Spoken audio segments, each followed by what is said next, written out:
Good morning! Ay, nako! Pupunta ako sa kaibigan ko at dadalawin, syempre, ang aking matagal na kaibigan for today's video, di ba? At syempre, magugulat kayo dahil ang aking aso ay si Polgoso! Yan, ginamit po siya sa Marimar. So, pupunta po ako sa kaibigan ko sa Kamansihan at napakatagal ko na pong hindi nakikita ang kaibigan ko ngayon, kaya kita-kits po tayo mamaya sa Barangay Kamansihan. At syempre, may makakasama po ako, isa din pong vlogger. Ayan. Content creator. Syempre, papakilala ko sa inyo ang aking anak, si Jolan. Ayan. Ka-diary. Pakalo mo. O, syempre, follow nyo si Jolan. Anong iyong ano? Jolan Jose. Jolan Jose.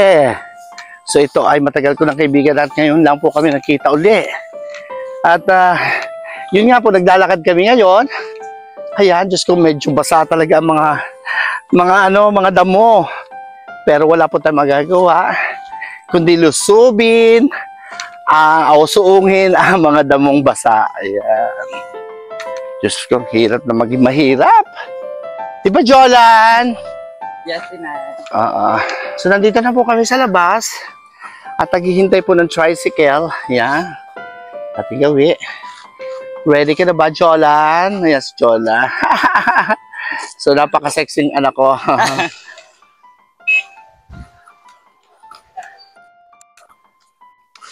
So, yan. Nakasakay na po kami ng tricycle. Oh, wow. Nagbabadya na naman po ng ulan. Napakadilim na naman po ng kalamitan. So yan, nandito na po kami sa bayan. Diyos ka. At mahirap ang panahon. Ayan, Diyos ko. Parang nagbabadya ang malakas sa ulan. Aba. Yeah.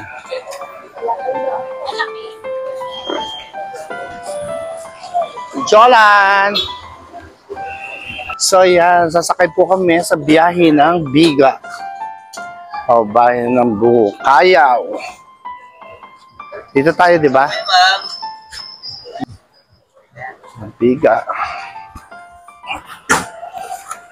At nakasakay na nga kami papuntang 12, mga mare. At pupuntahan na nga namin ang kaibigan Inay Banak.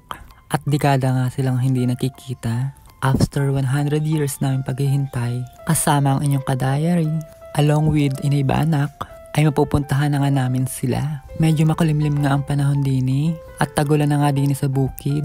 Kasama ang Inay Banak ay bumaba na nga kami sa 12. Dekada na nga daw silang hindi nakikita ng Inay Banak at ng kaibigan niya. At sobrang pagkamis ay sinamahan ko ang Inay Banak. Syempre, gusto ko rin makita ang kaibigan ng Inay Banak kaya ako sumama. Sobrang tagal na nga rin pala na hindi na sila nakikita ng kaibigan niya. Sobrang nga rin pala ako na-excite na makita ang kaibigan ng Inay Banak. At tumawid na nga kami para sumakay sa sakayan ng Barangay Kamansihan. Medyo makulimlim na nga din kaya medyo nagmamadali na kami. At naisipan nga ng Inay Banak na bumili ng pasalubong para sa kanyang kaibigan. At naisipan nga niyang bumili ng tinapay sa Flora Bakery. At habang papunta kami sa bakery ay may nakakilala nga pala sa kanya. At nakilala nga pala siya ng batchmate niya nagtitinda ng tuwalya. Kaya naisipan ng Inay Banak na ibili ng pasalubong ang kanyang kaklase. Bilang pagkilala sa kanya na USG siya ng kanyang batchmate. Bilang pagkilala na mahusay na president ng batch nila. Piruin mo ang Inay Banak, isa rin pala sa pinakamagaling ng araw nila. Namamanghang ako kay Inay Banak dahil napakabait at matulungin niya sa kapwa at hindi niya nakakalimutan ng mga kaibigan niya. So hi! Yan, nakasakay na kami ng tricycle. Malapit ako makapunta. Nandito ko sa boundary ng Cinco, Biga. Ayan. So yan, makikita nyo talaga namang malayo pa pupuntahan namin. Pero, siyempre, enjoy pa rin ang Inay Banak. Alam naman natin na kapag umulan, maganda ang klima, maganda ang simoy ng hangin. So may enjoy natin talaga ang ating sarili kapag ganito ang panahon. Kasi lagi naman tayo sa mainit na klima. So dito naman tayo sa malamig. Gusto. At siyempre, namimiss ko ang aking kaibigan. Matagal na taon na rin kami hindi nakikita.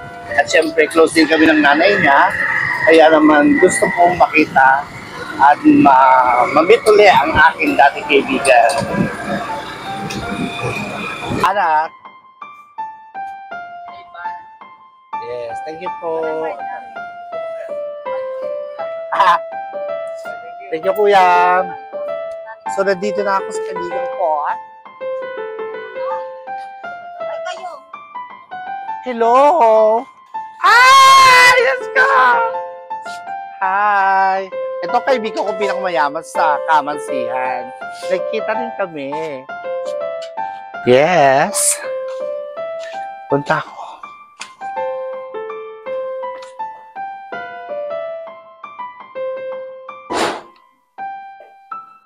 Si Mother. Mother! How are you? Aba, ang pabilas muna ako. Kaibigan ni Freddy. Kaibigan ni Randy, si Richard ako taga-Kalapan. Sino kasama po? Itong kaibigan ko po. Kamusta na kayo? Dito, pag-diba COVID. Ay, Diyos ko. Ano, kamusta na kayo? Tagal natin hindi pabilas to, inay. Ano kapatid?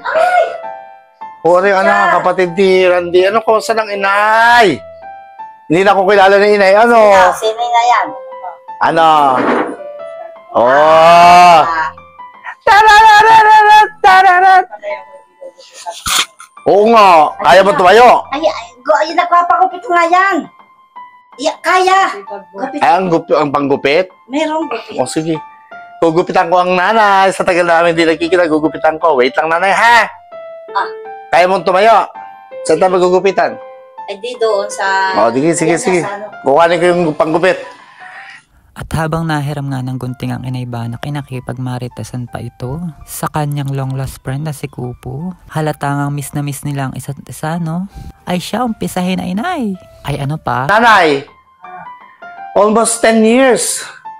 So, butit ako ng paghawi dito. Talagang pinag-a-add siya na gugupitan ko ang nanay ng aking best friend. Aba! Kilala ko ni Mother. Ilan taon ko na kay Mother? Yes. So, ito po ang nanay ng aking best friend si Randy. Buti ako pumunta rito. At gugupitan ko muna talagang malago ng buhok. So, nung high school po ako, ay lagi ako nandito. Saan Yeah. tayo nagtatrabaho? Sa Batangas, Nay. Tagal ni nanay, ano? Tagal na namin hindi nagkita talaga. Yung plastic. Yeah. Buti na isipan mo tumarito. Ah? Ako isang linggo na nagpapagupit. Nasaan ang ano?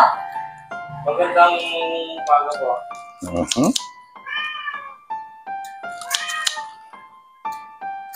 Diba? Ang ganda ng inay ko. Sino mag-aakalang 82 ng Mother's Day? Happy Mother's Day! Oh, 82 na yan. Abot pa. 100 years. More than. Itong memories ko. Naalay pa kayo, ha? Pareho nga yung timba. Ito matagal na minakaya malago ang buhok. Timba daw, dudura si nanay. Minakayan. Kuha nga yung 10 taon timba. na. At ako'y daw dura. Dudura daw si nanay. O yan, may clean na yan ha. Para kasi Debbie Gibson ha. Ay, hinahabol nga yung ano. Kaya takatang. Saka pa rin ho, pusa ka labas sa labas ka rin naman. Aba! Hindi na ko inig! Ay, naku! Aha! Oh, smelly fair! Ito, tagal na namin hindi nakita 10 taon. Lagyan kay Debbie Gibson. Ren, tarararat, la la la la la la la la la la standing. Hindi maganda. Abay, pagkatuin, mami. Diyos ko, ikaw ang Miss G Kamansihan dati eh. Tinalo mo ako. Ah, hindi naman pala. First runner up. Joke lang po. Ganda. Bakit linig, ha? Hindi, mag-maikli na mami yan. Maganda na. Oh.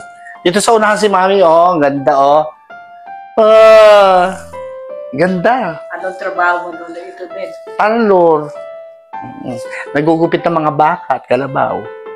Yung mga buntot. Haba! At pagkatapos ng gupitan si nanay, nagready na sila ng pagkain para sa amin. Chicken adobo, talong at saka pipino. At samahan mo pa ng sausawan. Abay, sinong hindi maparami ng kain dito mga mare? At ang inaybanak nga pala nagluto na aming kinain. Magki-craving satisfied naman tayo din ni mga mare. Kain tayo ka-diary. At medyo napaparami nga ang kain namin din ni mga ka-diary. At nag-i-enjoy sa kanyang niluto ang inaybanak. At ang sarap nga pala ng pagkakaluto niya sa manok mga kamare. Piruin mo, masarap din pala magluto ang inaybanak ng ganare. Mukhang napaparami nga ang kain ko din ka-diary. Mapapa-craving satisfied din naman tayo ka-diary. At dahil dekada na nga pala silang hindi nakikita ka-diary, ang dami nilang napag-usapan sa buhay-buhay nila dini. At take note, ang inaybanak palang kauna-unahang Miss Gay kamansihan mga mare. Sa sobrang tagal na nga ng panahon ay sarap-sarap balikan mga ka-diary. Hindi mo akalain ang inaybanak ay may asim pa pala mga mare. At napapasarap na nga ang kain namin dini. Napaka-mapagmahal talaga ng inaybanak sa mga kaibigan niya mga mare. Biruin mo, dekada niyang hindi nakikita mga kaibigan niya, pinupuntahan pa rin niya. Ganito ang true friendship mga mare. Kahit taon kayong hindi makita ay magkaibigan pa rin kayo ka-diary. Walang issue, walang plastika at walang awayan. At sila nga din pala nagtutulungan nung araw nila. Ang sarap siguro na magkaroon ng kaibigan na ganyan. Hindi lang siya mapagmahal sa kaibigan, pati sa magulang ng kaibigan. Mas gugustuhin ko nga pala na konti lang ang kaibigan, basta totoo. Sa edad ko nga pala ngayon, medyo mapili na ako sa mga kaibigan ko mare. Mahirap na kasi magtiwala ngayon ka-diary. Kasi ang mundo ay punong-puno na ng kaplastikan. Kaya maging mapili ka na rin mga mare. At hindi rin lahat ng kaharap mo ay totoo sa'yo. At marami pa rin kasi mapagpanggap na tao din sa mundo. Sa totoo lang, kaibigan ka pag meron ka. Pag wala naman, tsapwera ka na. Basta ang akin lang, maging mapili ka sa iyong kaibigan. Marami tayong pwede maging kaibigan mga mare. Pero sa totoong buhay, limitado lang ito mga mare. Basta ang isipin mo, wala kang inaapakang tao. At piliin mo maging masaya ka sa buhay mga mare. Basta happy lang tayo ka-diary. At sa mga oras na ito nga, yung kapaalam ng inaybanak. Dahil may imimit daw siyang tao sa Kalapan. At giliw na giliw pa rin siya sa matanda. Mataas talaga ang pagrespeto niya sa matatanda mga mare. At medyo nagmamadali na nga siyang umalis dito ka-diary. Kaya sinamahan ko na lang siya sa sakayan mga mare. At babalik nga daw siya mga 5:30 dini. At dito daw siya matutulog sa dekada niyang hindi nakikitang kaibigan mga mare. At pinuntahan na nga rin namin ang kaibigan niya din sa labas. Kung saan nandoon ang tindahan niya mga ka-diary. Mamamaalam ng inaybanak dini. Naghihintay nanay ng inaybanak ng sasakyan at pauwi muna ng bayan. At may minute na tao. After noon, ay babalik ako dito ng 5:30. So dito pa ako tutulog. Hanggang dito na lang po ang aking bagong vlog. Maraming salamat sa panonood lagi nyo. At mabuhay po kayong lahat. God bless! Hanggang sa muli! Bye-bye! At may nakita na nga kaming tricycle dini mga mare. At nagmamadali na nga siya sumakay dini. At ang sabi pa nga niya, babalik daw siya ng 5:30 para mag-overnight kasama ko dini. Ay matitingnan kung totoo nga ari. Basta hihintayin ko na lang siya dini ka-diary. At ang inaybanak ay mamaalam na. At sumakay na nga ng tricycle ang inaybanak dini. Mag-iingat ka inaybanak. Babush inaybanak. Love you.